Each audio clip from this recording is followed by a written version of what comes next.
A reading from the second book of Samuel. Lectura del segundo libro de Samuel. All the tribes of En Israel aquellos came to días, David todas in las tribus Hebron de and Israel said, fueron a Hebrón a ver a David y le dijeron, hueso y carne tuya somos. Ya hace tiempo, cuando todavía Saúl era nuestro rey, eras tú quien dirigías las entradas y salidas de Israel. Además, el Señor te ha prometido, tú serás el pastor de mi pueblo Israel. Tú serás el jefe de Israel. Todos los ancianos de Israel fueron a Hebrón a ver al rey, y el rey David hizo con ellos un pacto en Hebrón en presencia del Señor. Y ellos ungieron a David como rey de Israel. Tenía 30 años cuando empezó a reinar, y reinó 40 años en Hebrón, reinó sobre Judá 7 años y medio, y en Jerusalén reinó 33 años sobre Israel y Judá. El rey y sus hombres marcharon sobre Jerusalén contra los jebuseos que habitaban el país. Los jebuseos dijeron a David, no entrarás aquí, te rechazarán los ciegos y los cojos. Era una manera de decir que David no entraría. Pero David conquistó el alcázar de Sión, o sea, la llamada ciudad de David. David iba creciendo en poderío, y el Señor de los ejércitos estaba con él. Verbum Domini.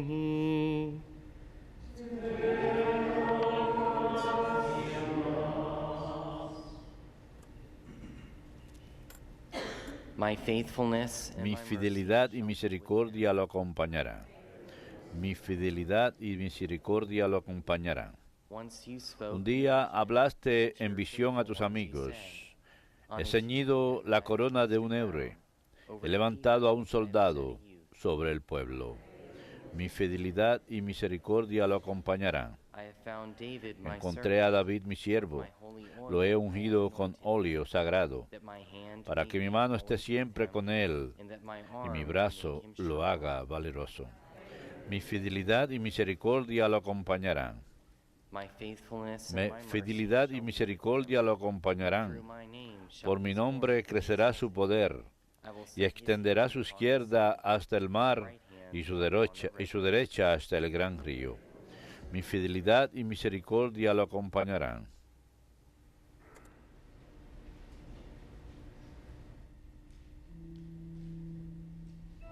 Alleluia, alleluia, alleluia.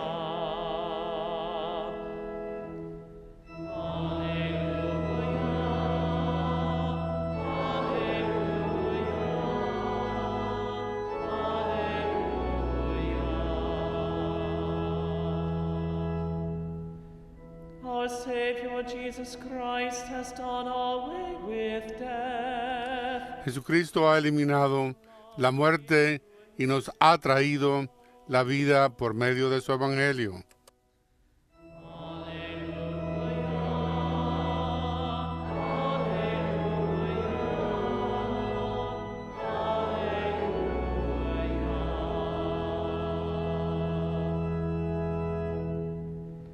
Dominus vobiscum.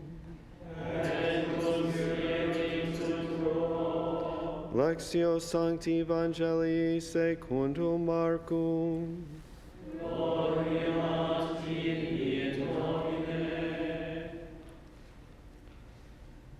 The scribes who had come En from aquel tiempo, Jerusalem unos said to letrados Jesus, de Jerusalén "He decían, is possessed by tiene Beelzebub, dentro a Belcebú and by the prince y of expulsa a demons los he drives demonios out con el demons." poder del jefe de los Summoning demonios. them, he began to Él los speak invitó to a them, acercarse y saying, les puso estas "How can comparaciones. Satan drive ¿Cómo out va a Satan? echar Satanás a If a Satanás? kingdom is divided Un reino en against guerra itself, civil no that puede kingdom cannot subsistir. stand. And if a house Una is familia divided dividida no against puede itself, that subsistir. house will not be able to stand. Si Satanás And if Satan has se risen revela up contra against sí himself mismo and is divided, para hacerse la he cannot guerra, stand. no puede That is the end of subsistir. him.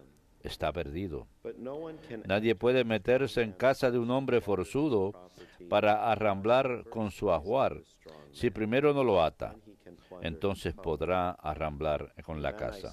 Créanme, todo se le podrá perdonar a los hombres, los pecados y cualquier blasfemia que digan, pero el que blasfeme contra el Espíritu Santo no tendrá perdón jamás, cargará con su pecado para siempre.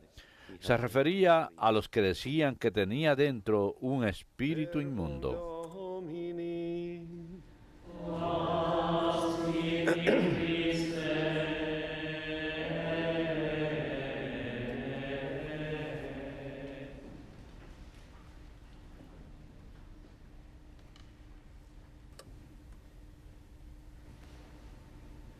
In looking at a number of the passages, Mirando a un número de pasajes del Evangelio de esta mañana, escuchamos a Jesús decir, nadie puede entrar a la casa de un forzudo para acabar con su propiedad, a no ser que primero lo ate, y entonces puede hacerlo. the first thing that would come to our Lo primero que uno recuerda es el diablo que viene tras de nosotros en momentos de tentación y de tratar de sobrepasarnos.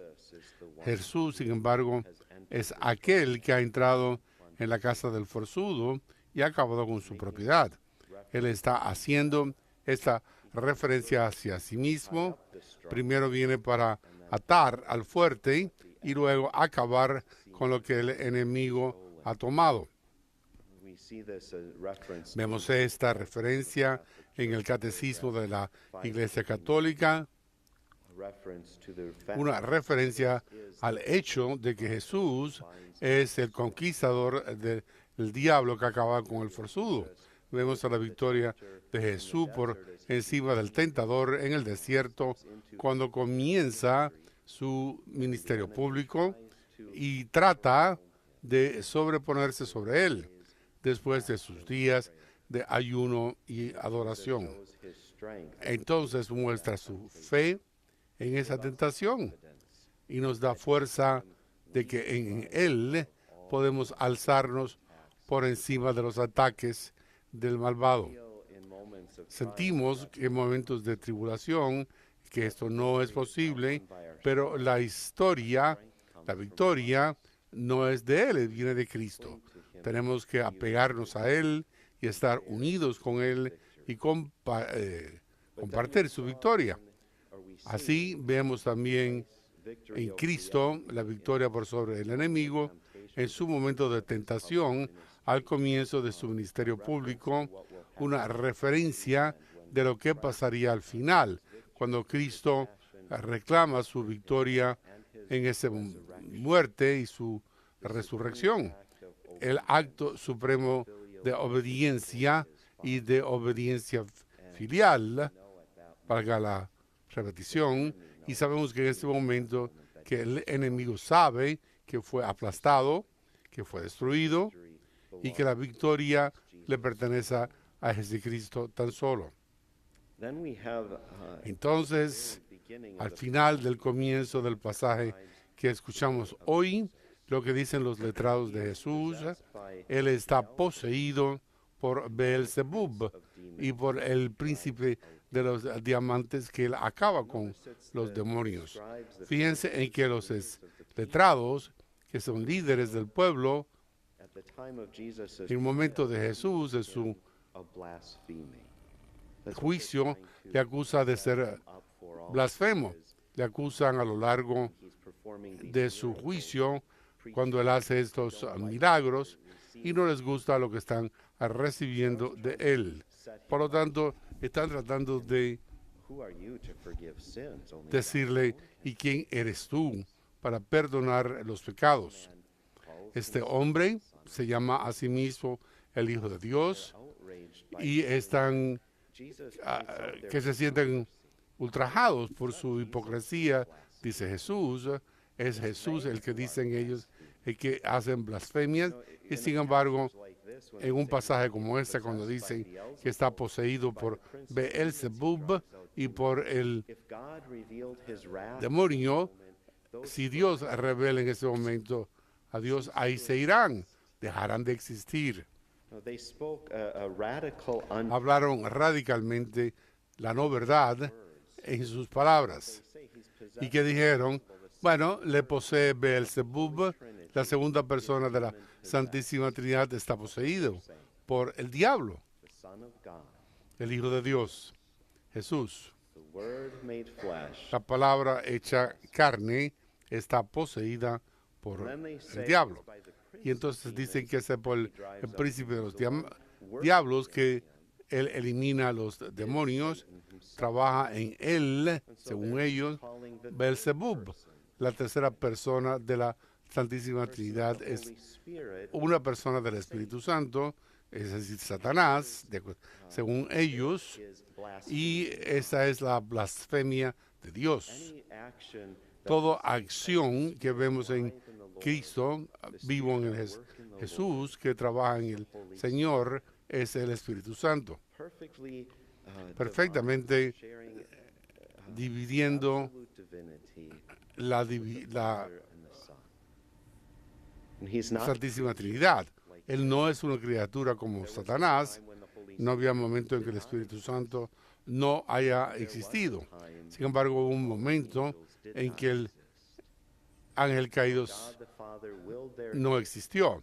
Él hizo la posibilidad de su existencia y por la action of the Holy Spirit. acción del Espíritu Santo fueron traídos a su existencia. And so these scribes Por lo tanto, are saying that los letrados dicen que la segunda persona de la Trinidad y la tercera también, God Dios, is acting against está actuando en contra de sí mismo. contrary to the Al will contrario, a la voluntad del Padre. of Jesus in his Así que Jesús en su here is exhortación está señalando the error of su error, el error de su camino, de sus formas, que Satanás no puede divided.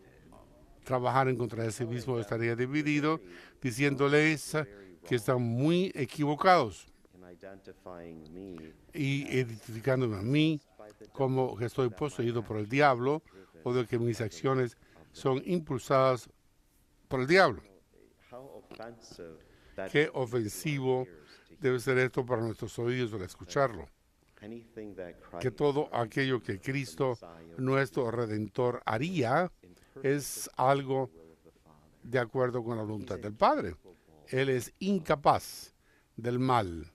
he's perfect, Él es perfecto there is not en su one luz. bit of No hay in him. un solo pequeño pedacito de oscuridad. No se puede decir nada así de nosotros, ninguno, pero sí lo podemos decir de Jesús. Y sin embargo, esto es lo que están diciendo estos hombres. Y decimos esto cuando ya no tenemos uso para Jesús, cuando hay odio para Él. Then our Lord Entonces, nuestro Señor habla de lo que significa el decir blasfemios contra el Espíritu Santo. Nunca tendrán perdón los que así hablan, sino que son we are often culpables de pecado. Eso se nos pregunta con frecuencia, ¿qué significa, Padre, el decir una blasfemia contra el Espíritu Santo? Todos escuchamos las palabras de Cristo, de que cualquier blasfemia, todo eso me lo puede perdonar Dios. Sin embargo, Él dice, Jesús, pero si haces blasfemias en contra del Espíritu Santo, nunca serás perdonado. Estamos pidiendo, haciéndonos esa pregunta, no son personas que sean de decir blasfemias. ¿Por qué? Porque están diciendo, yo no quiero perder el cielo y yo no quiero ir al infierno. Yo quiero ser complaciente para con mi Padre celestial, recibir la misericordia de Cristo. Y nuevamente el catecismo de la iglesia dice esto mismo, diciéndonos acerca de decir blasfemias contra el Espíritu Santo. Y repite lo mismo. Por lo tanto, les digo que toda blasfemia se les perdonará, pero la blasfemia contra el Espíritu no. No hay límites para la misericordia de Dios. Sin embargo, alguien que se niega a aceptar, rechaza la salvación ofrecida por el Espíritu Santo, esa dureza de corazón puede conducir a una penitencia final y una pérdida total. Y por lo tanto, esto de blasfemiar en contra del Espíritu Santo es a rechazar el aceptar mediante el arrepentimiento de nuestros pecados. Y a la larga, rechazar el perdón de nuestros pecados y la salvación que se nos ofrece como don de Dios, como don conferido a nosotros por las acciones del Espíritu Santo. Hablamos con frecuencia acerca de pecar contra el Espíritu Santo en dos formas. Primeramente, en penitencia. Lo que la iglesia nos dice es que esto de rechazar la misericordia de Dios no significa la penitencia final, pero puede conducir a ello y puede contribuir a una penitencia final. Sin embargo, vemos a las madres y lo vemos esto hermosamente, digamos, cuando los hijos no quieren ir a la confesión. No hay nada que parezca molestar a un padre más que una sola vez. Muchas madres no siempre saben lo que es la frustración que sienten. Si tan solo irían allá, dirían, y tienen pequeños argumentos, particularmente con sus hijos, diciéndoles, vete a hablar con el padre, no te hará un sacerdote, no va a imponer una maldición de que tienes miedo. Y esa es la pregunta que escuchamos, que ese hijo viene al confesionario y dice, mi madre me dijo que viniera. ¿Es ese de tu madre o es que hay un poquito de ti en que quiere arrepentirse? Y el júbilo que la madre expresa, él fue al confesionario. ¿Cuántas veces oímos a un padre decir, lo único que quiero para Navidad, no quiero nada, tan solo quiero que vayas al confesionario y hagas misa con la familia en la Navidad? ¿No piensas que tu hijo preferiría ir a comprar una tienda para ti en lugar de hacer eso? Oh. Sin embargo, sabemos que el cambio que sucede en nuestro corazón, ¿qué motiva a ese padre? La realidad de que esto puede conducir a una dureza de corazón. Mientras más nos apartamos del Señor, mientras más nos rechazamos a arrepentirnos del pecado, puede conducir a esa penitencia y pérdida total final. Y esto es lo que la madre tiene para sus hijos. Yo no quiero el alma de mi hijo, a quien quiero tanto, que jamás se pierda, jamás sufra la condena eterna y nunca disfrute de la visión del cielo. Esto es una hermosa motivación de la fe de cualquier creyente. Vemos esto que se manifiesta tan hermosamente por parte de nuestras madres. Y para responder a eso, podemos ver lo que Dios lo hace con nosotros, diciéndote, ven, regresa. Él nos pide, nos implora que pongamos a un lado todo lo que es el obstáculo que nos mantiene apartados de Él. Y nada debe hacernos sentir temor. A un sacerdote sí, venimos en todo tipo de formas.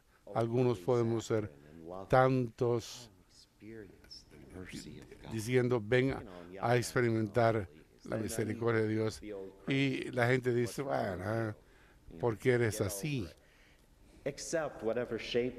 Acepta la forma en que se presente el sacerdote porque lo está haciendo en la persona de Cristo y recibe la misericordia de Dios. Sencillamente concluye con esta referencia de que miramos lo que son estos pecados. Uno es la presunción y la desesperación es la otra. ambos extremos. Tenemos que estar en el medio de esto. La presunción dice, yo no necesito a Dios. Y la desesperación dice, Dios no me necesita a mí. Y ambos son mentiras. Ambos son mentiras que provienen del Padre y no es lo que el Espíritu Santo nos inspira en absoluto. La presunción, vemos esto tan prevalentemente en nuestra era, sobre todo en nuestros jóvenes adultos.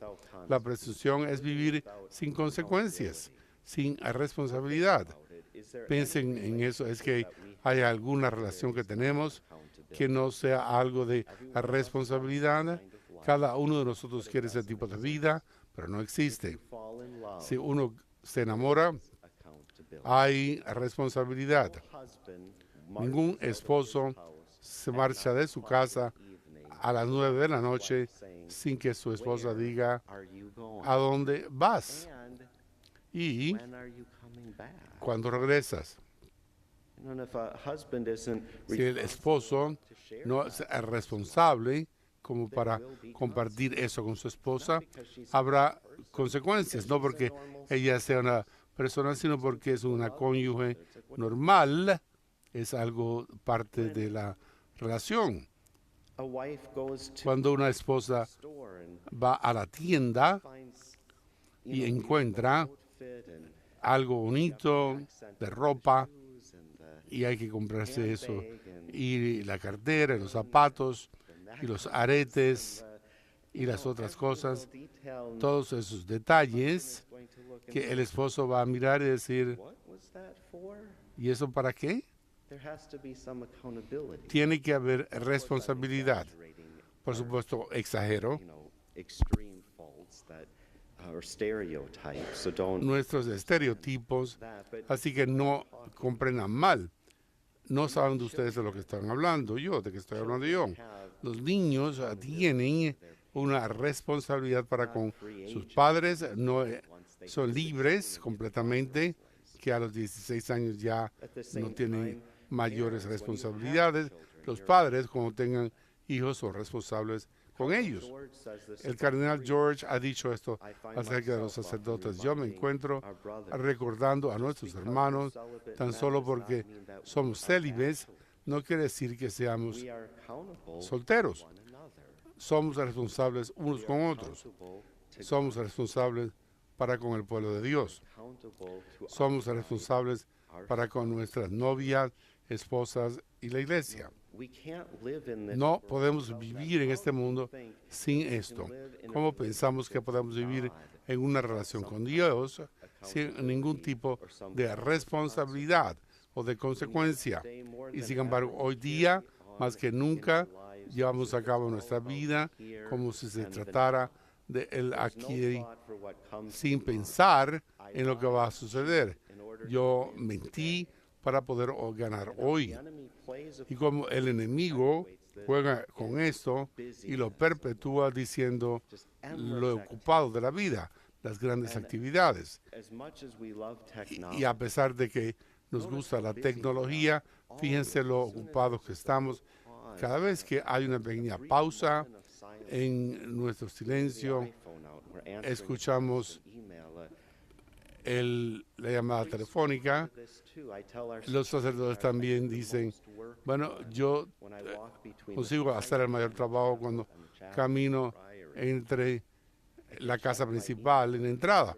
Puedo chequear los correos electrónicos, pero todos dicen, Padre, mejor en un par de días vas a tropezar, porque estás tan consumido con eso que no tenemos tiempo de estar tranquilos para orar.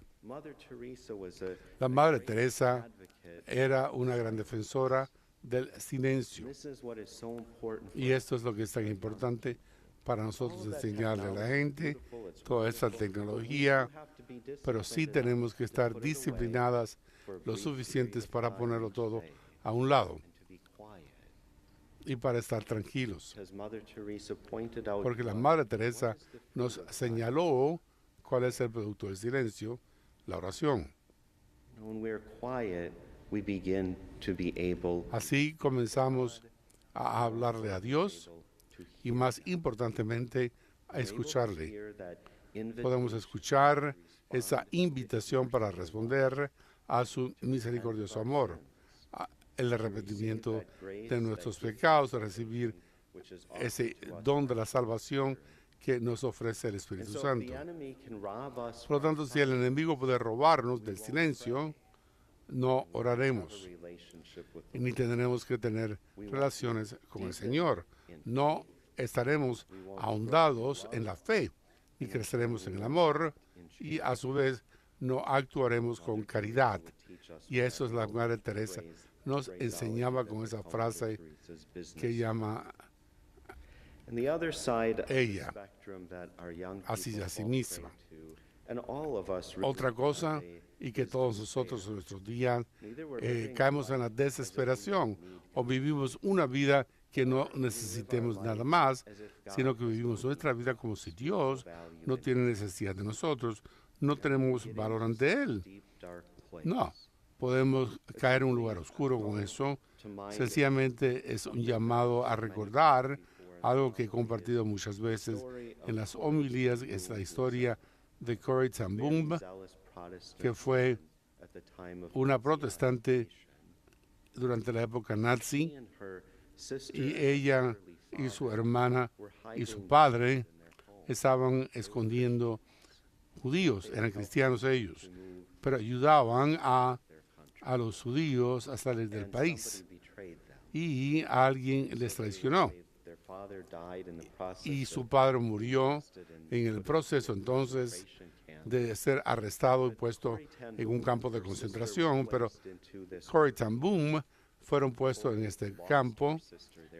Harry perdió a su hermana, que murió en el transcurso de ese tiempo, pero fueron puestos allí, sobre todo con prostitutas en su encarcelamiento, y estuvieron con unas mujeres judías y oraban el Evangelio, hablaban acerca del amor de Dios, y se les hacía la pregunta: ¿cómo es que ustedes creen en el amor de Dios en un lugar como este? Si uno puede imaginarse ser olvidado por Dios, sería en uno de esos campos de concentración nazis. Sin embargo, tenían esta frase que decía: no hay lugar suficientemente oscuro en que Dios no sea aún más profundo. Una frase tan sencilla para recordar en momentos de oscuridad. Si alguien vigilando la EWTN está luchando con la desesperación, preguntándose si Dios a él le importa verdaderamente, si te conoce a ti, no podemos llegar ahí a un lugar tan lejos que estemos más allá de su alcance. Podemos ir muy lejos de Dios, pero no podemos salir de su alcance. No podemos llevarnos a un lugar tan oscuro, tan profundo de nuestra vida, en que Dios no pueda alcanzarlo y sacarnos. Este es el amor de un Dios misericordioso. Esta es la acción de Jesús y en el Espíritu Santo que vimos en el Evangelio, que los letrados rechazaron. No queremos rechazar la obra de Dios. No queremos denegar la redención que proviene de la acción de la segunda persona de la Trinidad y su muerte, o esa promesa de salvación que se nos ofrece por medio del Espíritu Santo, sino sencillamente alcanzar. Si uno está ahogándose, eso es lo que tenemos que hacer. Quizás hayamos perdido la voz en el océano de este mundo, pero si tan solo podemos poner nuestra mano hacia arriba, Dios la verá y la tomará y nos alará hacia Él.